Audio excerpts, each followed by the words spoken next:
All right, so welcome to this series. We're going to be building a AI fashion stylist using Django, using OpenAI, getting weather data via an API. So it's going to be an awesome project for learning the Django basics, how to integrate it with AI, which is everywhere nowadays, and getting external data pulled in. So it's very common for building these applications to have external data using AI and then building that on the backbone of kind of Django. So this is the final project here, the final product.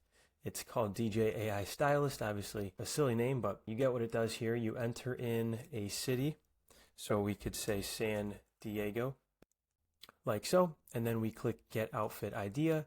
It's gonna go to the weather API, get the current weather, use the information you have in your closet, your clothes, and then get an AI generated outfit based on those. So the current weather in San Diego is 66, about 67 degrees Fahrenheit, and AI is telling us that we can wear, or we should wear, a button down shirt, Lululemon pants, these chukka shoes, a white baseball cap, and white ankle socks.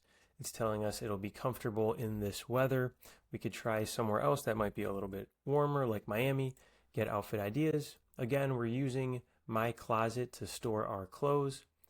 And then past that as well as the weather. So it's 89 degrees in Miami, a bit hotter, and AI is telling us that this time we should wear shorts, and it's telling us it balances style and perfect for this warm weather. So it's obviously not supposed to be a amazing stylist, but I think it's pretty cool that it's incorporating all this information. So if you're ready to learn some of the basics of Django, how we can integrate AI and other external data, then let's jump right into it and get started. Okay, so before we get a Django project set up, let's create a Python environment.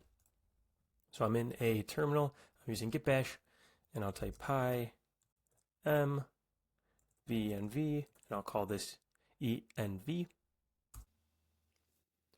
And now we see this env folder. Now we want to activate this environment by going source env scripts, and we see this little env at the top to let us know that it's activated. I'll include a link to the venv documentation if you're using a different operating system or a different kind of terminal. What we're going to want to do is install Django, so we can pip install Django like so. Okay, Django has been installed. Now we want to start a Django project, and to do that we type Django-admin space start project, all one word, the name of the project. Here I'll just call it config. I like to call the projects config, and then I include a period so it makes it within the open directory. So hopefully you are within the directory that you want to create the project. I'm in a folder called Django AI Stylist, so I'm including the period, so it'll just create that config folder one time. And now we see here we have this config folder, which is our Django project. We can see we have some out-of-the-box files, as well as a manage.py file, which we will use now to create an app. But first, let's make sure that everything is working properly. So let's run the server. So let's type python manage.py, run server. And now if we go to localhost 8000 or 127.0.0.1 port 8000 in our browser, we should see our rocket ship running. So awesome. So now we have our Django project up and running. We can ignore these error messages about this unapplied migrations. We will get to that in a second in a future video, but everything is working perfectly. Don't worry if you see those. But now let's stop the server. So we'll click Control-C to stop the server. And now let's create an app. And so Django projects consist of a core project, a main project, and then a series of applications or apps.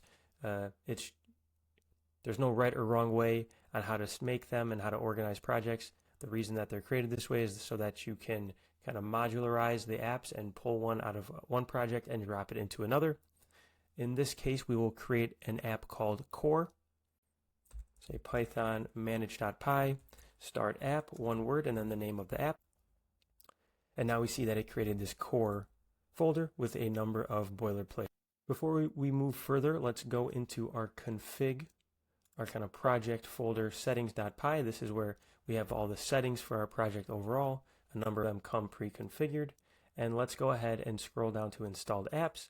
And this tells Django, hey, there's these other apps, like the one we just created, core. There's some that are default, but we want to add the one we just created. So I usually like to leave a little comment here, internal apps, and then I'll add core.apps.core config and have that trailing comma. Click Save. And so now our Django project knows about this app we just created. Now let's go ahead and write our first view. And Django works with this series of view, template, and URLs. It's MVT or MVC framework, common for a number of these. Head over into our core app, into our views.py, and right here is where we can create our first view. So we can create a function index that takes a request, and we want to return some response, and we're going to return an HTTP response. And we'll say hello world in classic programmer fashion. We're getting this error because we need to import this. So from Django.http, we will import this HTTP response, like so. We need to let Django know when to fire this function. So we're going to do that in our urls.py, but we don't have one here. So we're going to right click in core and create a new file and call it urls. I will typically just go into the config urls.py, scroll down and copy this and paste it into our core app urls.py that we just created as boilerplate. We don't need admin, so we can remove that. And we can make this path here be closet. So we define a list of URL patterns. Each of them is a path. This one is closet, and we need trailing slash.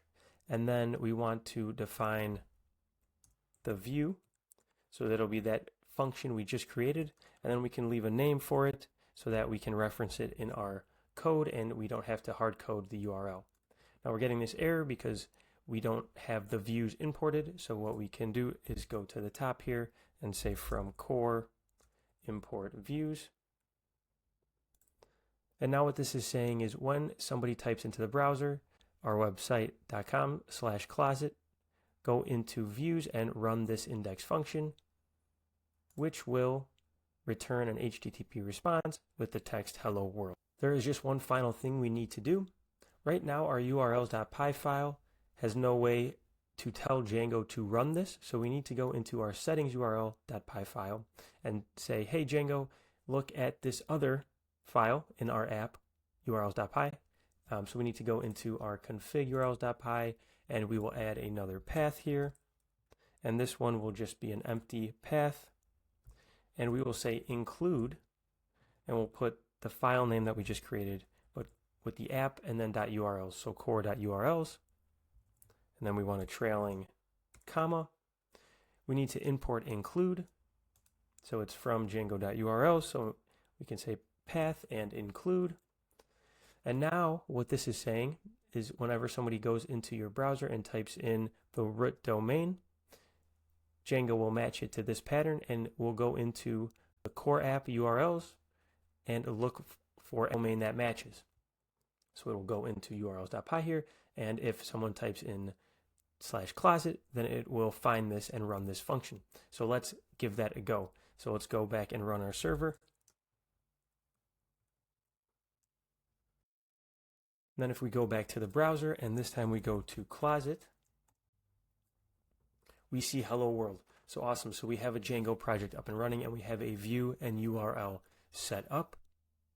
In the next video, we are going to set up our database models and go into how we can create clothing items in our closet so that AI will be able to give us an outfit based on what we actually have in our closet. So stay tuned and join us for that next video.